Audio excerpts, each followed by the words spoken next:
নমস্কার বন্ধুরা, শুভ সকাল। তোমরা সকলে কেমন আছো? আশা করি তোমরা সকলে খুব ভালো আছো।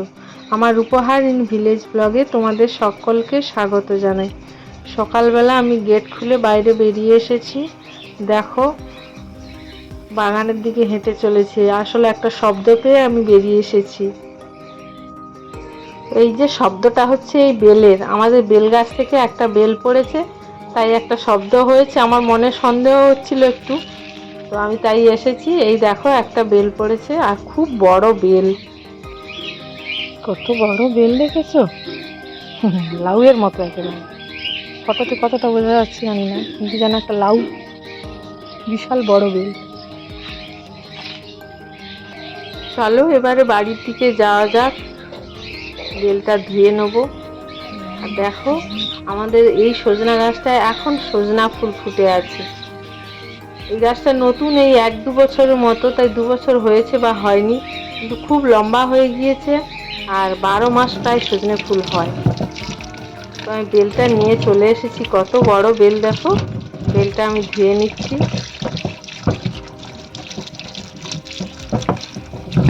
আর এই বেলটা এত ভালো জানো তো, মানে অনেক বেলের দানা সে মানে খেলে কি হয়, দানাটাতে যে আঠাটা, ওইটা মুখে লাগলে কিরকম চিরবির চিরবির করে, কিরকম একটা হয় না, কিন্তু এই বেলটার না একটু সেরকম হয় না। মানে শরবত না খেয়ে এমনি খেলেও হবে বেলটা, এত সুন্দর বেলটা। আর ওদিক থেকে মা বালতি হাতে করে আনছে, দেখি বালতিতে কি আছে। বালতি একটা হাতে করে আনলো, এনে উঠোনে বসিয়ে দিয়ে চলে যাচ্ছে। চলো দেখি বালতিতে কি আছে। ও, পুকুরে জাল দেওয়া হয়েছে। তো আমি আজকে যাইনি, মা গিয়েছিল, ওই মাছ এনেছে। তো ওখান থেকে আমি একেবারে সরাসরি রান্নাঘরে চলে এসেছি। রান্নাটা চাপিয়ে দিয়েছি। সকালে রান্না হচ্ছে আলু দিয়ে ঢ্যাঁড়স দিয়ে মাছের ঝোল করব। তো এই মাছটা কিন্তু ফ্রিজে ছিল, ওই মাছটা কাটা হয়নি, এখনো আছে। তো রান্নাটা চাপিয়ে দিয়েছি, যেহেতু রান্নাটা আগে করে নিই। আর এই সময় গরমের সময় ঢ্যাঁড়স তো ওঠে, তো ঢ্যাঁড়স দিয়ে মাছের ঝোল করে নিয়েছি। আর ছেলে তো এখনো পড়তেই বসেনি, তো আগে রান্না বান্নাটা সেরে নিই, তারপরে গিয়ে ওকে পড়াতে বসাবো। এখানে দেখো, উচ্ছে ভাজছি, তার কারণ উচ্ছেটা দিয়ে ঝাল করব। আর গরমের সময় টক তিতো এগুলো তো খেতে ভালোই লাগে, তো তাই আজকে একটু উচ্ছের ঝাল করছি।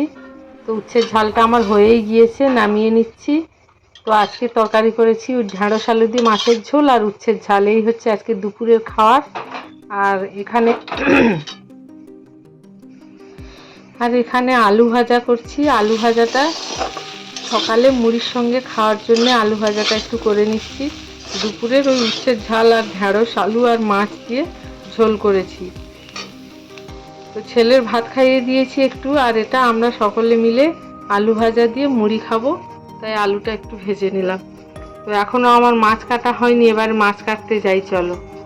আর দেখো, এখানে আমি মাছ কাটতে চলে এসেছি। পুকুরে জাল দেওয়া হয়েছিল, কিন্তু আমি তখন যেতে পারিনি, দেখাতে পারিনি, করার নেই, কাজে ব্যস্ত ছিলাম। ছেলেকে বকেছি বলে তাই আবার বলছে আমাকে।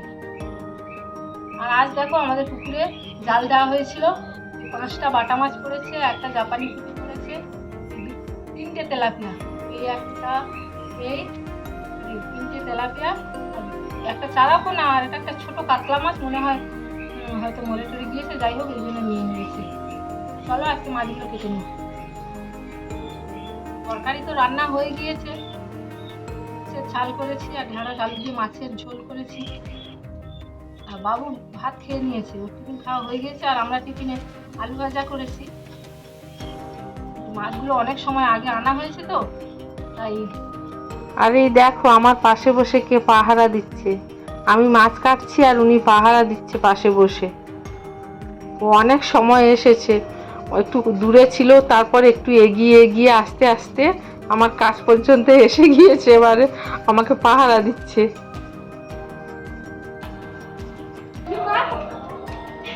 আচ্ছা ঠিক আছে, আমি বলেছি যে আমার ছেলে বললো বালতির ভেতরে আর একটা বাটা মাছ আছে। দেখি একটু এসো, শোনো। আবার শোনো, যাও বলে নেবে, যাও। এভাবে তবুও সে হচ্ছে না, মোটামুটি আমি যখন না বসবো যতক্ষণ। দেখো মুড়ি আর আলু ভাজা মাখিয়ে নিয়েছি, খাবো, এবারে ওকে পড়াবো। তখন তো অষ্টরম্ভা হয়েছে, কিছুই হয় না।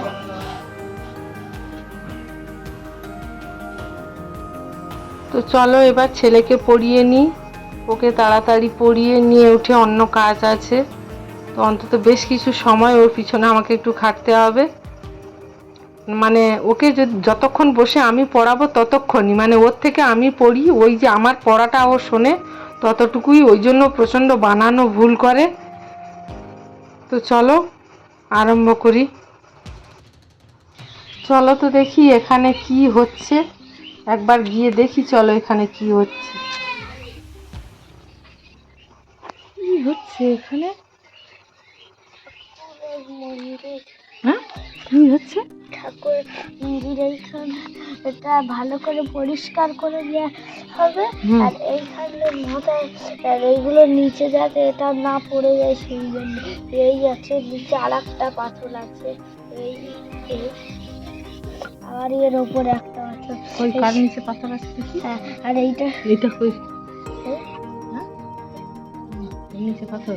হ্যাঁ, আর এই দেখো নিচে লাঠি, এগুলো শক্ত করে যে মাথায় এখানে মাটি দিয়ে শক্ত করা আছে। এইদিকে আর এই মাঝখানটা ভালো থেকে পরিষ্কার করে দেওয়া হবে। আর যখন ওই শিবের মাথায় দুধ বা জল ঢালবে তখন শিবের পুকুরে ঢালবে কি? ঢালবে শিবের মাথায় জল, তখন পূজা হবে।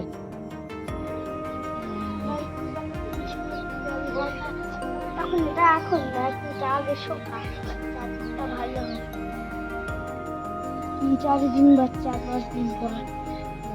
তুমি কাদা নিয়ে এসব করছো এখানে? পেঁপে গাছের গোড়ায় মাটি খুলে পেঁপে গাছটা কত গর্ত খুলে।